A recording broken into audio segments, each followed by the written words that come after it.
September 14th, 1983. Inside the Great Lakes Trust Bank on Elm Street, the atmosphere was, as always, one of muted air-conditioned efficiency. Arthur Artie Finch, 38, stood behind the third teller station, his smile fixed, the product of 2 decades of customer service. Yet his eyes held a subtle tremor, a nervousness that his starched collar and neatly knotted tie could not conceal. Only the day before, he'd cashed a surprisingly large personal check, $$1, $200, drawn on the account of the Northern Lights Touring Circus, a flamboyant, if slightly shabby, operation that had just finished its 2-week run in the town fairgrounds. He was a clerk at the bank, but his life was defined by the circus. Artie wasn't a performer, but a low-level accountant and logistics man for the touring troupe, a job he'd held for 5 years after a series of failed local ventures. His bank job was the stability his wife, Eleanor, had begged for. The circus job, however, was his real life, a chaotic, frustrating, yet profoundly compelling world where he was constantly mocked by the performers, especially the boisterous ringmaster, the magnificent Marius. They called him Fingers for his slightly clumsy hands and his meticulous, almost obsessive-compulsive accounting. The money he cashed yesterday was his final, paltry paycheck. He had finally been pushed to quit at 10:45 a.m. The bank's front door opened, and a figure entered.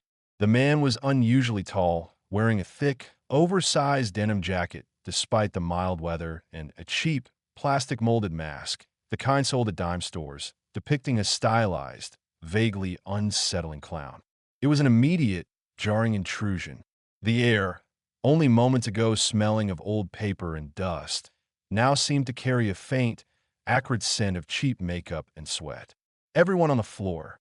This is not a drill. The voice was deep, resonant, and practiced. The voice of a man used to projecting across a large arena. The accent was faintly Eastern European, a relic from the circus's international cast. The shock was total. Artie, however, didn't flinch as much as he should have. He recognized the voice, the cadence. He looked at the masked man's shoes, scuffed, custom-made leather boots, the kind worn by a circus performer designed for traction and height. The man brandished an old, heavy-looking shotgun. Fill the bag. All the $50 and $100. Now, the man yelled, tossing a canvas duffel bag across the marble counter. The robbery unfolded with brutal speed and surprising efficiency. The perpetrator seemed to know exactly where the largest bills were kept, directing the tellers with an insider's precision. When a man reached Artie's window, he didn't hesitate. "You Fingers, move it. Hurry," the robber hissed, using the degrading nickname. Artie felt a cold spike of clarity. Not feared, he began stuffing the duffel bag with stacks of banded cash. His hands, usually prone to shaking, were steady. He even managed to palm a single, folded bank deposit slip from a drawer, something he'd learned to do years ago, a habit of a meticulous accountant. It was a completely irrational action amidst a robbery, a tiny, almost rebellious act of paperwork during chaos. Within 4 minutes, the man had cleared $$/$98, $550 from the vaults and teller drawers. He backed out slowly, the shotgun never wavering. "No heroes," poured Alva. "I'll be far away before your boys in blue finish their coffee." Then he was gone, leaving the smell of gun oil and cheap cologne hanging in the heavy air. The silence that followed was thick, broken only by the distant, accelerating sound of a car engine, a loud, distinctive muscle car. The first police response was a mix of methodical precision and local panic. Detective Sergeant Thomas Brennan, 52, a man whose face was etched with the lines of too many late nights and too little appreciation, took the lead. With him was Detective Alex Riley, 26, fresh out of the academy, carrying a notebook full of new theories and an almost blinding, unjaded enthusiasm for forensic science. "Look at the entry," Brennan noted, crouched near the door. "No forcing. This guy walked in like a customer. And look at the marks. Leather, not rubber. On the soles. Expensive, custom-made." Riley was already interviewing the tellers. Artie Finch, the accountant, was strangely calm, almost vacant. "Did you recognize anything about him, Mr. Finch?" Riley asked, his voice low and professional. Artie swallowed.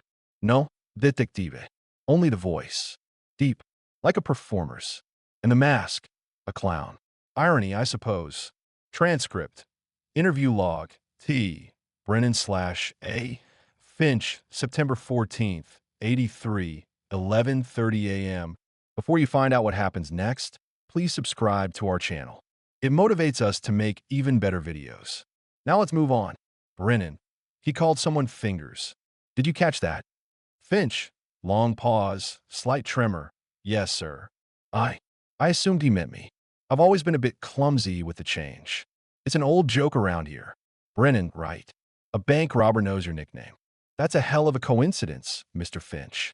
A faint bead of sweat ran down Artie's temple. He did not mention the circus connection, or that the nickname was used cruelly by Marius, the ringmaster. The initial investigation fixated on the Northern Lights touring circus, which had been in town until the night before. But the alibis of the main performers, including the ringmaster Marius, were solid, confirmed by hotel registers and distant phone calls. The circus had packed up and left on a special charter train, heading southwest towards Nevada, immediately after the final show. A major breakthrough came at 4 p.m.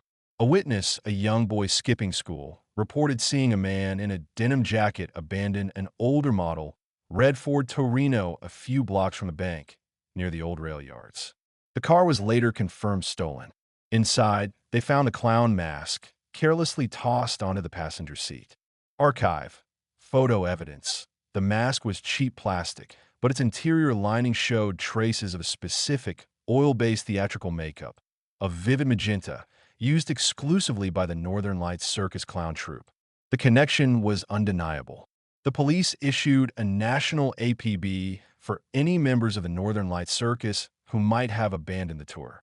The focus narrowed to logistics and support staff, people who would have access to insider information like the bank's routines and Artie Finch's nickname. But every member seemed accounted for. Then, at 9 p.m., Eleanor Finch reported her husband, Artie, missing. He hadn't returned from the bank. His car was still in the employee parking lot. All of his personal effects, except for his wallet and a small, worn photograph of Eleanor, were in the house.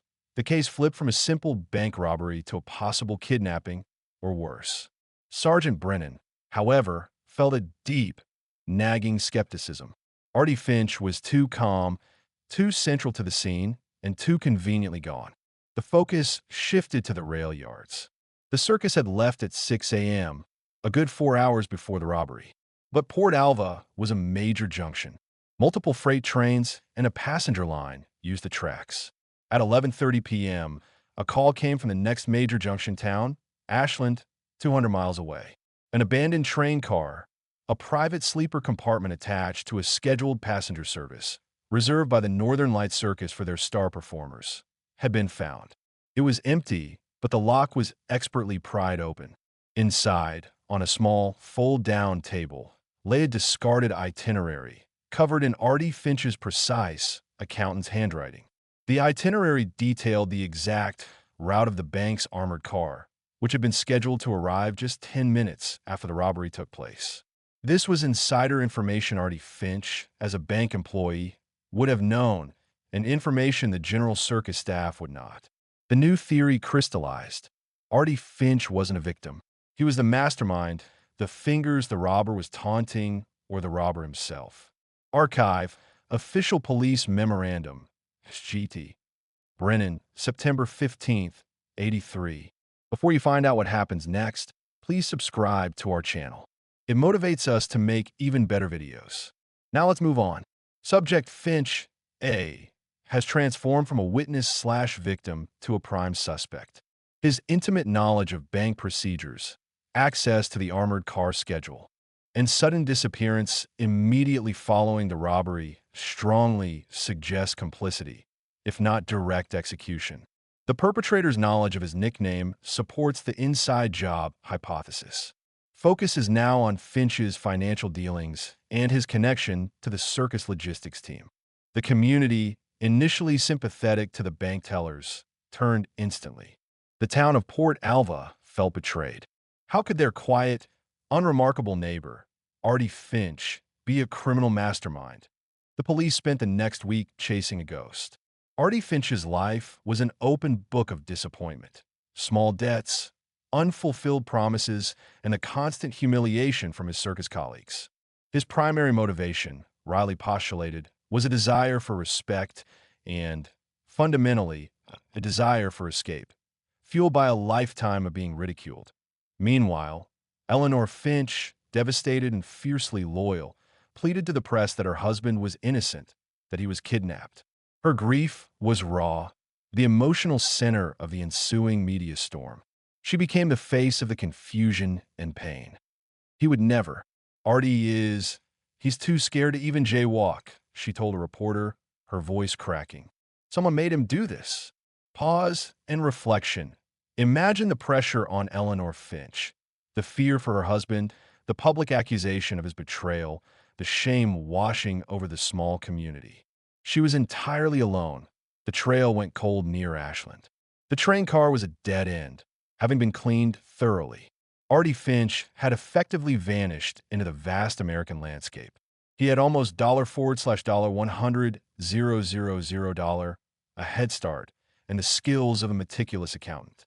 3 weeks after the robbery, Detective Riley was assigned the grim task of processing all of the bank's discarded refuse from the day of the crime. Brennan called it garbage archaeology. In a large industrial shredder bag, amidst hundreds of crumpled receipts and invalidated checks, Riley found something small and out of place. The single folded bank deposit slip that Artie had palmed during the robbery. It had been folded so tightly that the creases had begun to tear the thin paper. The slip was from an account the police had missed. It was a small savings account, opened under the pseudonym A. Foster, the same initials as Arthur Finch, at a branch bank 40 miles outside of Port Alva.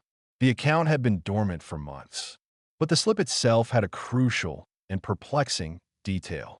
It was stamped with a date of September 13th, 1983, 4:15 p.m., the day before the robbery. And on the back, hastily scribbled in a hand that was emphatically not Artie Finch's neat script, were 2 words, Ashland Cargo. Why would Artie, mid-robbery, palm a slip from a secret account, dated the day before, and containing a message in someone else's handwriting? It was a silent conversation, a coded message from one co-conspirator to another, hidden in plain sight. The mystery deepened. Artie Finch hadn't just robbed the bank and run. He had left a marker, a breadcrumb that contradicted the simple, greedy employee narrative. The word Ashland pointed back to the train. Cargo suggested a planned shipment, a specific container, or perhaps a person. Was Artie Finch running to join someone, or was he being used? Was the clown a distraction for a larger, more complex operation? The file was officially marked dormant, suspect at large. Sergeant Brennan stored the slip in an evidence box, numbered 83-471. A. The tiny piece of paper holding the answer to a crime that had shattered a small town's trust. The $$/$98, $550 was gone. Artie Finch was gone. And the only thing left was a question mark on a piece of thermal paper. If you want to know what they found next, subscribe and write the town you are watching from in the comments. This will help our channel grow, and we will make even better videos. Now let's move on. 14 years later, the case of the Great Lakes Trust Bank robbery and the disappearance of Arthur Finch, known locally as the Ghost in the Big Top, had become a staple of Port Alva's unsettling local lore. The file sat in the basement of the Port Alva Police Department, a thick, yellowing testament to an unsolved crime. Detective Alex Riley, now a seasoned detective nearing 40 and himself showing the weary lines of years of unsolved cases, inherited the file. Sergeant Brennan had retired years ago, a frustrated man who believed he knew the truth but lacked the final proof. Riley, with his young partner, Detective Sarah Chun, an analyst whose skill lay in digital forensics and pattern recognition, decided to reopen the case. The trigger was arbitrary, a compulsory cold case review and the simple passage of time, which often loosens the tongues of long-gone witnesses. Riley pulled out evidence box 83-471.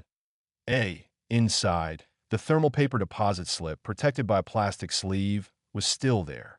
The words Ashland Cargo and the date September 13th, 1983, seemed to mock the years of inactivity. "The handwriting is key, Chun," Riley said, his finger tracing the clumsy script. "It's hurried, firm, and looks like someone trying to write small. Not Artie's elegant hand." Chun ran the slip's image through a new handwriting analysis program developed by the State Bureau. It compared the script to thousands of known offenders, official documents, and, crucially, archived signatures from the Northern Lights Touring Circus's roster, digitized years after the robbery during an unrelated tax investigation. Within a week, Chun had a hit. The distinctive, firm handwriting on the deposit slip matched a signature from the 1983 circus payroll manifest. Peter the Great Petrov, the troupe's master logistics coordinator and, unofficially, its head of security. Petrov was a towering man, a former amateur boxer, and notoriously loyal to Marius, the ringmaster. He was also one of the few personnel whose official alibi, a cross-country drive from Port Alva to a remote Nevada train sighting, was self-reported and unverified. Riley felt a sudden, electric surge. Petrov was the strong man, the muscle. Artie Finch was the brains and the inside man. But where was the money? And where were they? Petrov was the muscle, the clown in the mask, Riley theorized, spreading the old photos. Artie gave him the schedule and the secret account info. That's the deposit slip. Artie set up the escape train, probably leaving Port Alva separately. The team focused on the Ashland Cargo Rail Yard archives. In 1983, the yard was a hub for industrial goods and, more importantly, a major point for the transfer of specialized, non-standard freight. They found a record of a private, unlabeled rail container, a small cargo unit, loaded onto a westbound freight line on September 15th, 1983, the day after the robbery. Archive, Ashland Rail Manifest. Item, miscellaneous, industrial equipment. Consignee P. Petrov. Address P.O. Box 412, Elko, Nevada. Destination, remote siding near the former town of Whisper Creek. Whisper Creek was a mining town that had dried up decades ago, a dot on a Nevada desert map, miles from any major highway. It was the perfect place to disappear. The case suddenly accelerated. The Elko post office box yielded an old lease agreement for a small, isolated ranch property 20 miles from the Whisper Creek sighting. The lease had been paid annually, in cash, for 14 years. Riley and Chin flew to Nevada. The ranch was an unremarkable, weather-beaten shack surrounded by dusty scrubland. It was clear no one had lived there permanently for years. Inside, however, they found something shocking. Behind a false wall in the shack's pantry, they discovered a hidden safe. Inside the safe, wrapped in brittle plastic and covered in a thin layer of desert dust, lay bundles of cash, $/$98, $5.50 and age $$/$50 and $$/$100 bills. The exact amount stolen from the Great Lakes Trust Bank. The money was intact, untouched. He didn't spend a dime, Chin, Riley murmured, running a gloved hand over the bundles. If he ran for the money, why is it still here? This was never about the cash for Artie. Riley remembered Artie Finch's constant humiliation at the circus, his deep desire for respect, his meticulous, almost obsessive nature. He didn't want money. He wanted to win, to prove he was smarter than the loud, crude performers who mocked him. The robbery was a final, elaborate act of defiance. The plan was likely to establish a perfect hideout and escape his miserable life. Not to finance a lavish new one. But if Artie was the brains, why had Petrov, the muscle, set up the perfect remote location in his own name? The Ashland cargo was likely the cash itself, shipped west by Petrov, who knew the train logistics. Transcript, recorded conversation, 1983, date unknown, location unknown, Artie Finch to unidentified male, voice later identified as P. Petrov. Petrov, is the box ready, fingers? No funny business. Finch, it's all prepared, Peter.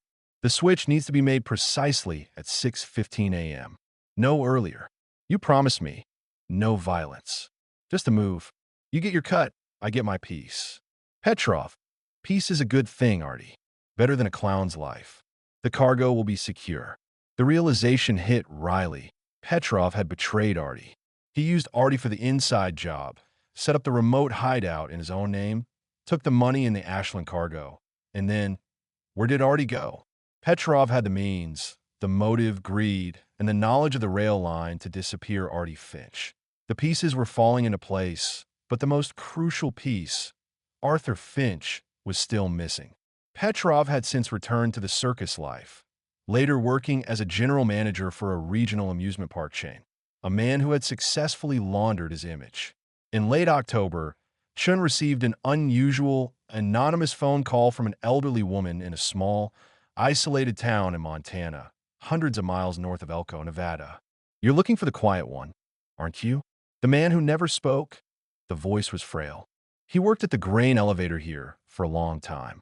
Just last month, they found him, died of a heart attack. The man had lived under the name Alan Foster, the exact pseudonym on the deposit slip Artie had palmed. He was a simple, silent worker at the vast grain silo 7 outside the town of Big Sky, Montana. Riley felt a profound, chilling sense of closure. Artie Finch hadn't been in the cargo. He had taken a more northern, solitary route, becoming Alan Foster, a ghost who had finally found the peace he craved, a simple life of work and anonymity, having achieved the ultimate escape from his tormentors. Pause and reflection. Artie Finch fled not with the money, but from the life that ridiculed him. His final act was an elaborate stunt to disappear, his true reward the simple, unremarkable solitude of a grain silo worker. Riley and Chun confronted Peter Petrov at his office in Los Angeles. He was now a polished, wealthy executive, far removed from the dirt and spectacle of the circus. Petrov feigned polite confusion. Arthur Finch? A terrible business. He simply ran off with the cash. Riley placed 2 items on Petrov's desk: the Ashland Rail Manifest with a consignment to P. Petrov and the transcribed audio of Petrov's chilling promise. The cargo will be secure. The money was found in your remote cabin near Whisper Creek, Mr. Petrov.